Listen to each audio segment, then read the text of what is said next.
Good evening friends, I am advocate Amit Kumar Gupta. अपने income tax के cases की सीरीज़ में आज जो मैं केस आप लोगों के सामने डिस्कस करने जा रहा हूँ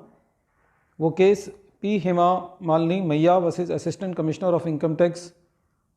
का है। ये केस कर्नाटका हाई कोर्ट ने डिसाइड किया और ये case 421 number ITR page number 79 पे रिपोर्ट हुआ। इस केस में एसएससी की असेसमेंट की गई और जब असेसमेंट की गई तो उसकी इनकम को 1.86 करोड़ जो है असेसमेंट ऑर्डर पास किया गया, जिसमें 1.5 करोड़ जो इनकम थी वो किसी कैपिटल एसेट की सेल पर थी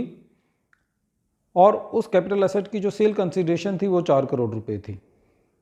कहने का मतलब ये है कि जो टोटल इनकम थी उसमें से 1.5 करोड़ जो है वो कैपिटल गेन का पार्ट था और बाकी इनकम फ्रॉम अदर सोर्सेज का था, जो भी एसएससी की इनकम रही होगी, बिजनेस इनकम रही होगी। बाद में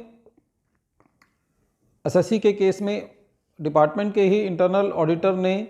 ये ऑब्जेक्शन रेज किया कि जो एसएससी है उस केस में जो एसएससी की जो रिसीट थी 4 करोड़ रुपए की, वो बिजनेस रिसीट है, वो कैपिटल गेन नहीं है। जब ऑडिट क्वेरी लगी तो असेसिंग ऑफिसर ने जब ऑडिट डिपार्टमेंट को अपना जवाब दिया तो उन्होंने उस बात पे कहा भी था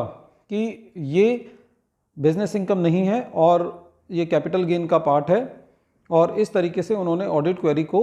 रिजॉल्व किया था डिपार्टमेंट की। लेकिन बाद में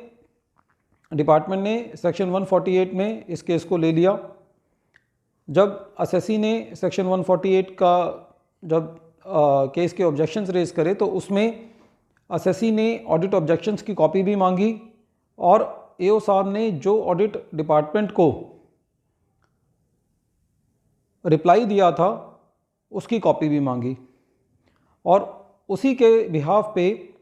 डिपार्टमेंट ने कर्नाटका हाई कोर्ट में सेक्शन 148 के नोटिस को चैलेंज किया।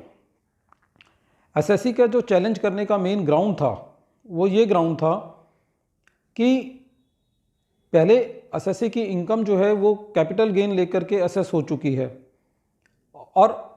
अब डिपार्टमेंट को ऑडिट क्वेरी के बेसिस पर डिपार्टमेंट इसको अब बिजनेस इनकम लेना चाहता है। तो डिपार्टमेंट को इनकम को रीअसेस करने का तो हक है, लेकिन चेंज ऑफ ओपिनियन का जो है वो मौका नहीं दिया जा सकता। तो इस केस में कर्नाटका हाई कोर्ट ने कहा कि जब डिपार्टमेंट एक बार एसएससी की इनकम को कैपिटल गेन लेकर के असेस कर चुका है तो खाली ऑडिट ऑब्जेक्शन के बिहाफ पर एसएससी की इनकम को दोबारे रीअसेस करने का मौका नहीं दिया जाना चाहिए। ये रीअसेस का केस नहीं है, ये ओपिनियन चेंज का मुद्दा है। और कर्नाटका हाई कोर्ट ने एक और अच्छी बात कही कि खाली क्योंकि डिपार्टमेंट ने ऑडिट ऑब्जेक्शन लगा दिया है तो खाली ऑडिट ऑब्जेक्शन के बिहाफ पर ही एसएससी का केस जो है वो रीओपन नहीं किया जाना चाहिए। असेसिंग ऑफिसर को अपनी इंडिपेंडेंट इंक्वायरी करनी है और अपना दिमाग जो है वो अप्लाई करना है कि क्या उस ऑडिट ऑब्जेक्शन में और एसएससी की इनकम एस्केपमेंट में कोई फर्स्ट डिग्री नेक्सस है या नहीं है। तो फ्रेंड्स, इस केस के एनालिसिस से हमको ये पता चलता है, दो बातें हमारे सामने आती हैं कि खाली ऑडिट ऑब्जेक्शन के बिहाफ पे सेक्शन 148 का नोटिस जो है वो वैलिड नहीं होता। असेसिंग ऑफिसर को ऑडिट ऑब्जेक्शन का जो रिप्लाई दिया होता है हमको वो भी डिपार्टमेंट से लेना चाहिए और ऑडिट ऑब्जेक्शन को भी डिपार्टमेंट से मांगना चाहिए, ताकि हम ये एक निष्कर्ष पे पहुंच पाएँ कि क्या असेसिंग ऑफिसर साहब ने ऑडिट ऑब्जेक्शन का एक सही रिप्लाई दिया था और उन्होंने अपना नोटिस इशू करने से पहले असेसिंग ऑफिसर के पास वैलिड रीजंस ऑफ बिलीव थे कि एसएससी की इनकम जो है वो एस्केप हुई है। खाली डिपार्टमेंट को आज ये लगता है कि भाई अब कैपिटल गेन नहीं है, ये बिजनेस इनकम होना चाहिए, तो खाली इस बिहाफ पे एसएससी का केस जो है वो रीओपन नहीं किया जा सकता। Change of opinion is not allowed under section 147 and 148. Friends, I hope that this case will help you in understanding those cases in which the notice has been issued on just bare audit query